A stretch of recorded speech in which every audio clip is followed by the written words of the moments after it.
Afternoon, everyone. Good afternoon. My name's Eleanor, and I'd like to welcome you to Big Questions this week.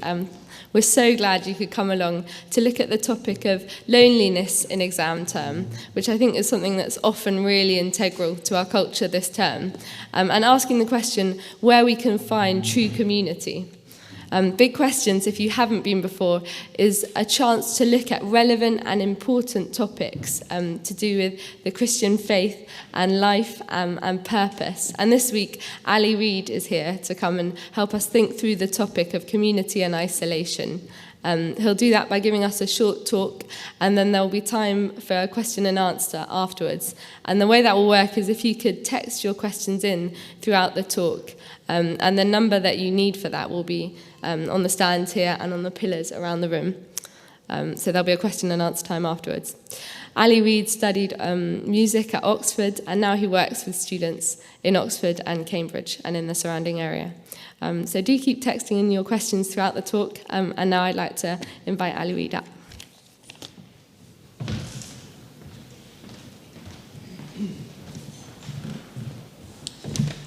Great, thanks Ellie, and good afternoon everybody, hope you're well. Thanks so much for coming today, and thank you particularly for coming in the midst of exam term, which is kind of at the heart of our topic today. It can be a stressful time, can't it, with the date of that first exam kind of etched in your mind, and the days getting closer and closer and closer, and you're kind of counting them down as you get towards that first big exam. And as the dates get closer, the libraries get fuller.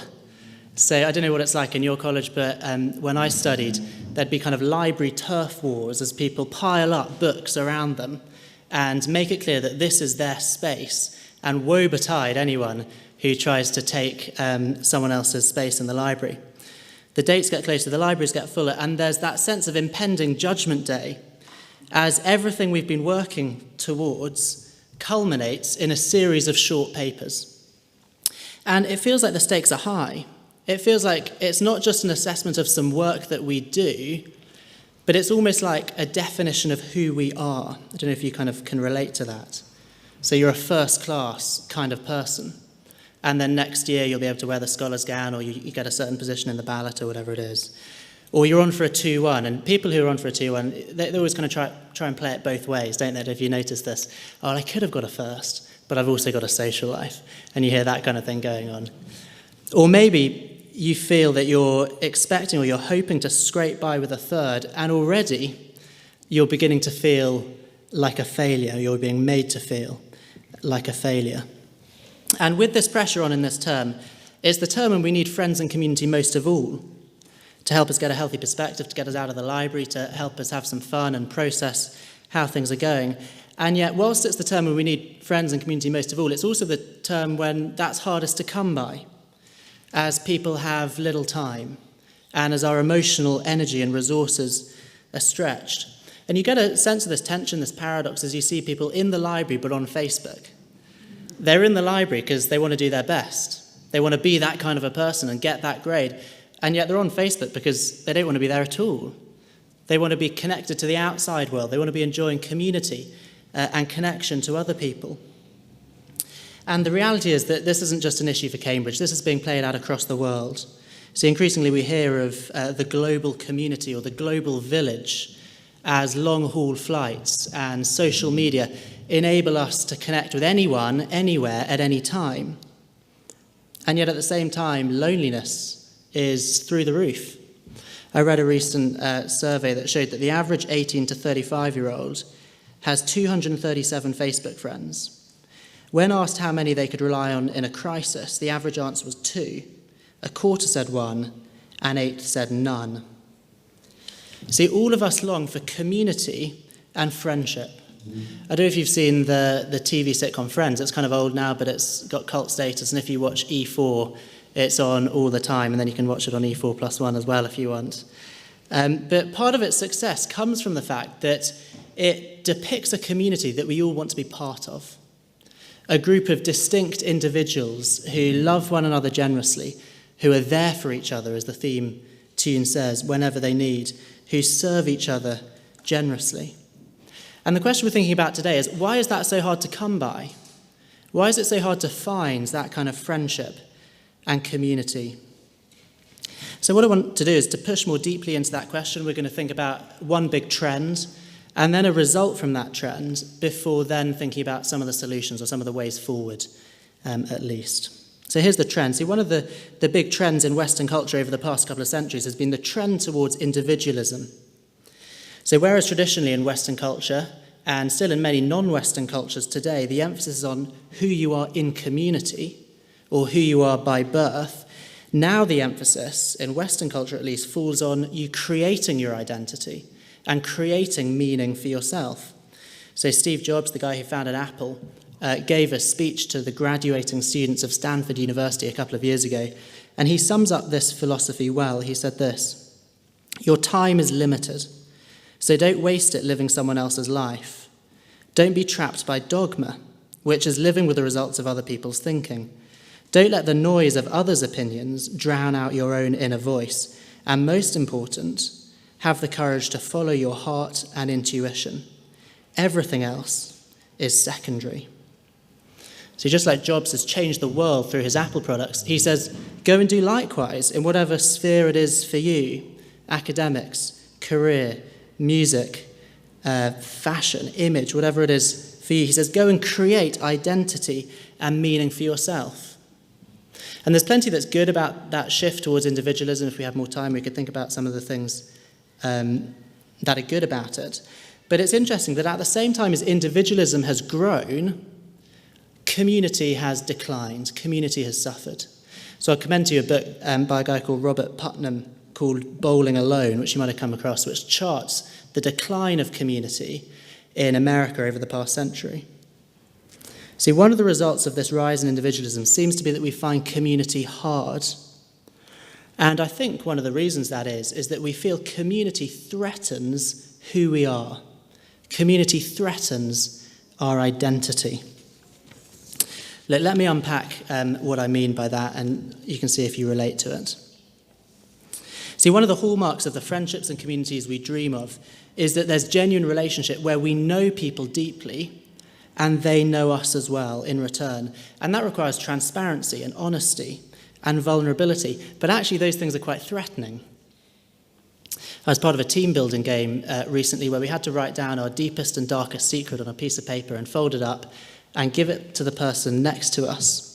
And, just imagine if I asked you to do that now, I don't know what you'd write, but you can imagine the nervous tension in the room building as these people hold you in their hands. The real you. The you that you don't want anybody else to see. And you think, if they open that piece of paper, what are they going to think of me? They're going to see me for who I really am. And will they accept me? Or will they reject me when they know the things that I've done wrong, the things that I'm ashamed of? Now, normally the way relationships work is that we don't open up to that degree straight away. Rather, it's a process as we allow people to see us and get to know us. And as we feel comfortable in relationships, then we kind of reveal a bit more of ourselves. And that's the way that friendships and communities strengthen. But at every stage, we've got a choice. Are we going to let down our guard, or are we going to put up a front? I take it that humans have always had that choice, but I think the reason that's so painful for us today is that often our flaws and failures relate to the very deepest things of our identity, the very deepest parts of ourselves. See, we feel community threatens us. I read an article recently by an Oxford student who was struggling with his course, and he came to the conclusion that he should leave Oxford. And he talks about the shame of, quote, not being Oxford material. Don't know if you can relate to that at all. See, when you go to a university like Oxford or Cambridge, that's a key part of who you are. It's a key identity marker. And so then having that taken away is deeply painful. And it's a really sad article in lots of ways, but one of the things I found interesting about it was that his reaction to that experience was to cut himself off from community. He didn't want to spend time with people who would pry and ask questions and see the struggle that was going on, and so he isolated himself. And I don't know, maybe you've experienced that sense that you can't be transparent, and so that's actually contributed to some of the isolation and loneliness that we feel in this term. See, when things are going well, we feel able to be with friends and to enjoy time and to take time out of the library. But when things are going badly, when we're not making the grade, when we feel we're going to flunk our exams, we don't want to be with people. Because every conversation at this time of year ends up talking about exams, right? And that's the exact conversation that we don't want to have with people. I know you guys have had a debate around whether or not class lists should be published in Cambridge over the past weeks and months, I guess. And I take it these are some of the feelings and thoughts that have been swirling around that debate. See, if I do well, then my identity as a successful Cambridge student is proclaimed to the world, it's made public. But if I do badly, well then it's as if my failure is being broadcast.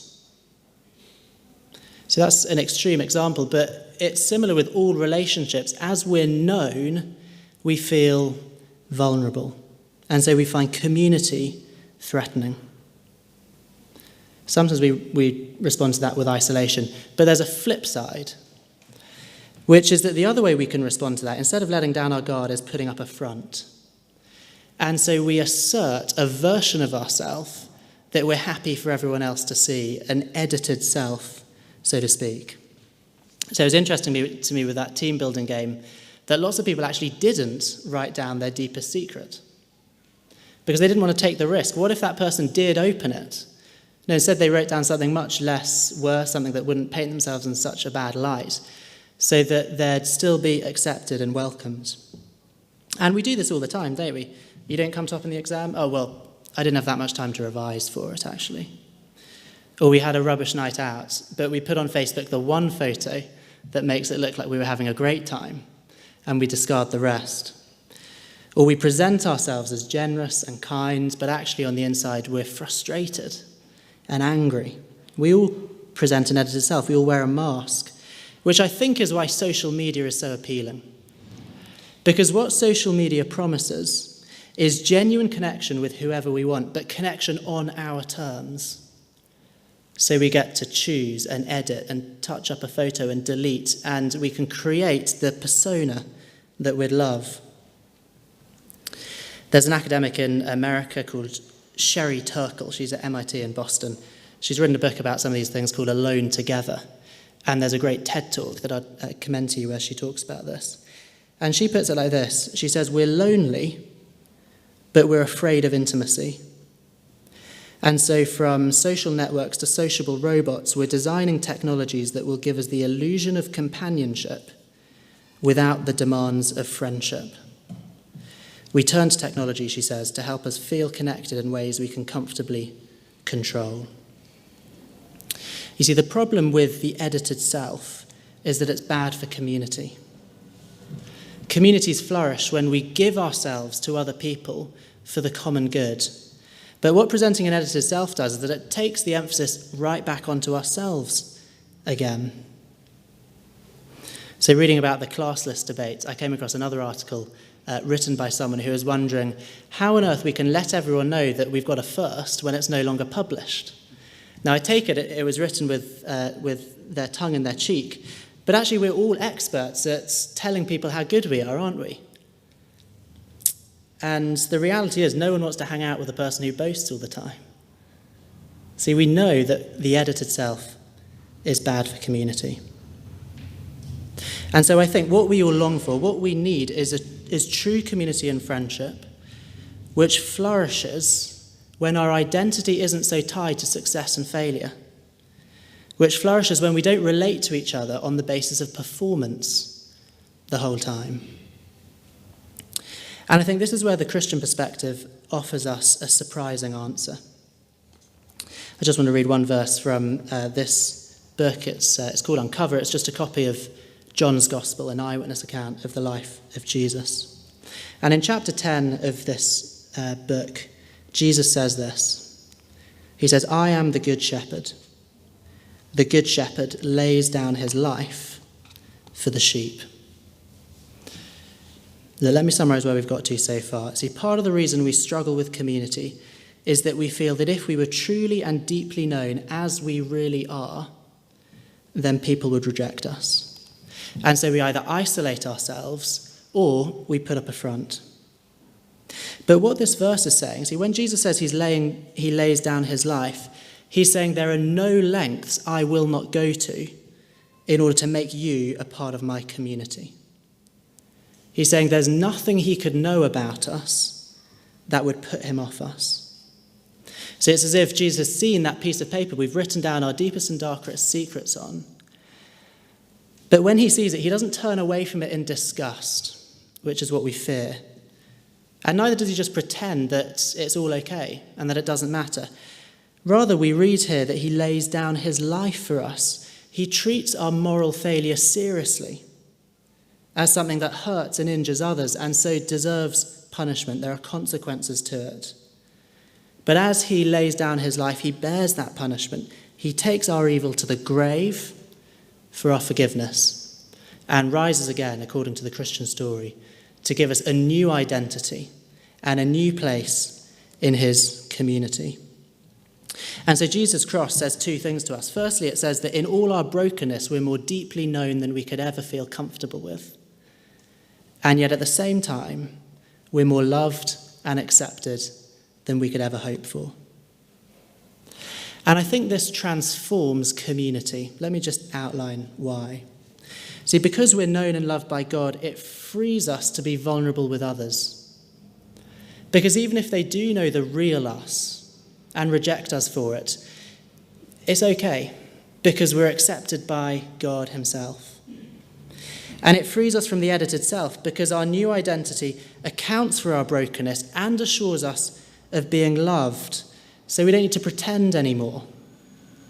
And that frees us to give ourselves, as Jesus has given himself for us, for others in community. I was chatting to an Oxford student a while back who came up to university as an atheist or an agnostic. I can't quite remember her faith position at the time. But she got to know some Christian students, and she was telling me how she was expecting them to be hypocrites and totally weird. I don't know if you can relate to that. But she said this to me. She said, I was baffled. Here were the most welcoming group of people I had ever met in my life. See, what she'd noticed was the way that they do put other people first and are able to be vulnerable.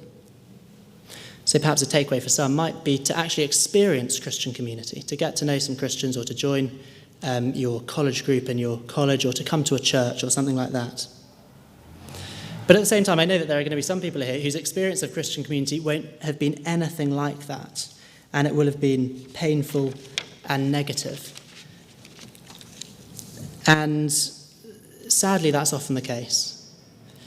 And yet that's the point we need to remember, that Jesus' new community isn't a community based on how good each of us is.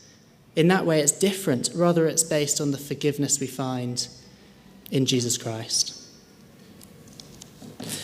Dietrich Bonhoeffer was a German theologian who set up a community that lived together just before the war. And actually, he wrote a book about it called Life Together and went on to be martyred by the Nazis. And in his book, he talks about the experience of being disappointed by Christian community. And this is what he says. He says, therefore, will not the very moment of great disillusionment with Christians become incomparably wholesome for me? Because it teaches me that we can never live by our words or deeds, but only by that one word and deed that really binds us together, the forgiveness of sins in Jesus Christ. Now, look, just as I close in the final couple of minutes, I want to address a potential question, which is, why do I need Christianity for any of this stuff? Why can't I just go and love people and be kind to people and be part of a community that has nothing to do with Christianity? And in one sense, the answer is, well, yes, absolutely, of course you can. There are loads of communities that have nothing to do with Christianity that are wonderful to be part of. But I want to pose a question, which is, does our alternative perspective give us sufficient grounds for those communities, give us a sufficient basis for them? Let me explain what I mean. Take a secular humanist perspective, for example. So that might say that even though we've come from nothing and go to nothing, well, we should love one another in the meantime. Now, of course, it's good to be nice to each other, but can you see how there's nothing in the secular view itself that necessitates that outcome? You could just as easily say, we come from nothing and we go to nothing, and say, why not be horrible to each other? Of course, people don't do that, but can you see that in the secular worldview, they don't do that despite what they believe about reality, rather than because of it? Whereas I think Christianity gives us a strong basis for community. Christians believe that at the heart of reality is a God who is one and yet three persons. Now, I realise that might raise all sorts of questions, but can you see how that explains our experience? It explains our desire for personal significance, and yet it also explains our longing for community, because we're made in the image of a God who is community. And as we saw earlier, the Christian God is a God who gives himself away for the sake of others. He comes in the person of his Son to die for us, to lay down his life for us. And so Christians are called to imitate their God. And as we said, of course, Christians do that badly. But when they do that badly, they betray the things they believe. When they act badly despite what they believe, rather than because of it. So what's the secret of true community? Look, this is a huge topic, isn't it? And I guess we're only just beginning to scratch the surface. But I'm persuaded that Jesus Christ offers us both a vision of reality that makes sense of our desire for community and a sufficient basis for it. And also that in coming to know him, he gives us resources to begin to put that community into practice. I'm going to hand back over to Ellie. I think we might have some discussion, and then we'll have a chance to ask questions. Great, thanks, Ali. Yeah, so we've got a couple of minutes now for discussion around tables, and then we'll come up for question and answer time afterwards. Please do keep texting in your questions. Ali, do you have any questions for us to be thinking through? Yeah, great. Do kind of chat about whatever you found interesting, but here are two questions you might want to start with. Here's the first. What in your experience, struggling to read my own writing here, what in your experience have been the causes of our difficulties with community?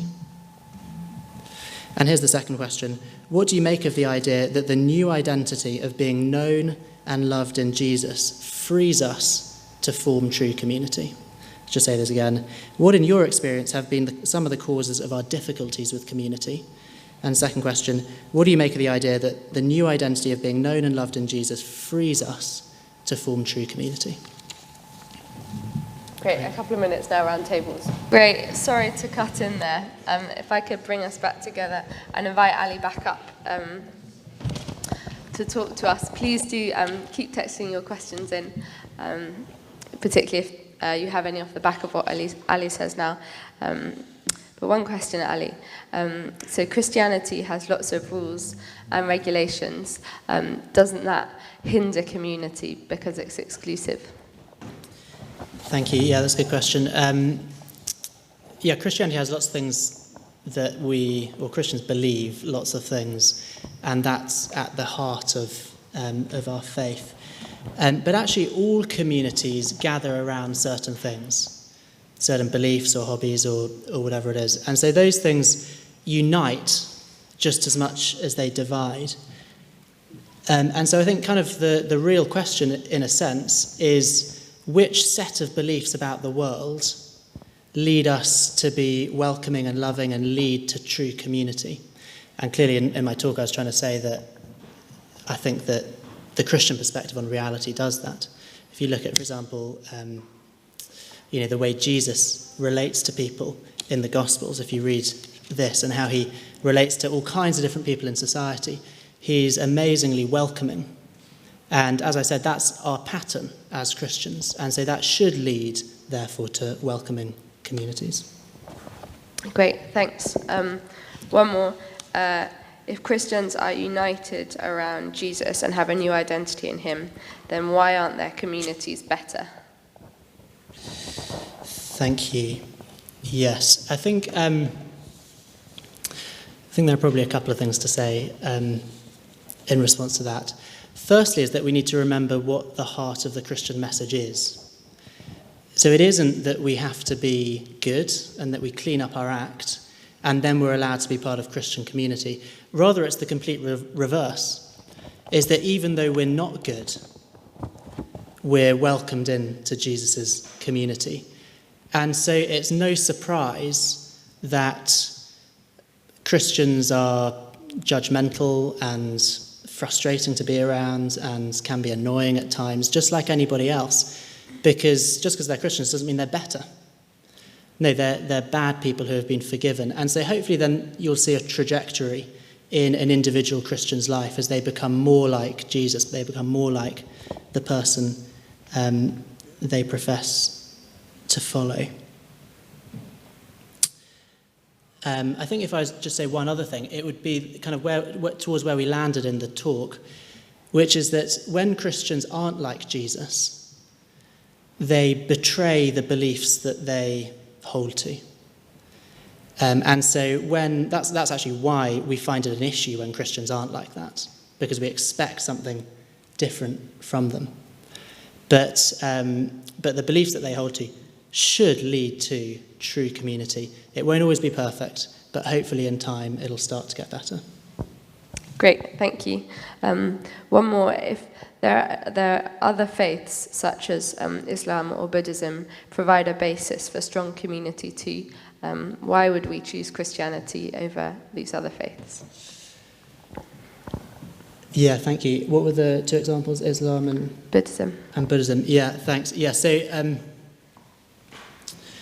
as I said, there are all kinds of groups that provide wonderful community that aren't Christians, and so undoubtedly Islam, there'll be Muslim groups and Buddhist groups who do that.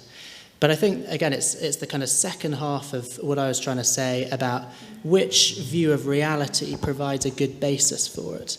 Now, I'm no expert in Islam or Buddhism, so I hope I don't get these things wrong. But as I understand it, in the Buddhist view of reality, the aim of it is to, if you like, realize your oneness with the universe, to realize that personality is an illusion. And so, if you like, that dissolves the individual into oneness. And so, therefore, I think gives quite a weak basis for holding together both personal significance and the reality of community. I guess also that's possibly where I might go in thinking about the Islamic faith, although again, as I said, I don't profess to be an expert on it, in that in Islam, God is one. Whereas in Christianity, there's one God who's three persons. And so in Christianity, because God is a community, it's no surprise that people made in his image are community people, are people who desire connection, and at the same time are people who have personal significance. And I think perhaps there's a difference there with Islam. Great, and one more just texted in. So secular humanists would claim that community prolongs survival, and thus it's not arbitrary in their worldview why community is good. So the common basis for community would be common survival. How would you respond to that? Can you repeat that? Secular humanists would say community prolongs survival, so that's why it's good. And then the common basis for community would be common survival. How would you respond? Yeah, so the person who sets that in says community prolongs survival, therefore it is good. And I think that's kind of where I'd want to go. It might prolong survival and so be useful, but it's not necessarily good. And so, because in a secular humanist world where we come from nothing and go to nothing, it's quite hard to establish a basis for absolute good and absolute wrong. Whereas, I suppose I'd wonder, does that really connect with the deepest parts of our humanity? You know, in those moments of isolation, don't we long for community, not simply as something useful which is going to help us survive, but actually something that's integral to us? And so again, it's thinking about this connection between the view of reality that we hold and our experience of reality. And again, I just think that the Christian view of reality with a God who's three in one and who lays down his life for us, it just makes more sense to me of my experience of wanting community and of when I see the beauty of someone giving themselves for another, than kind of a much colder, kind of arbitrary survivalist view that might come from the secular humanist worldview.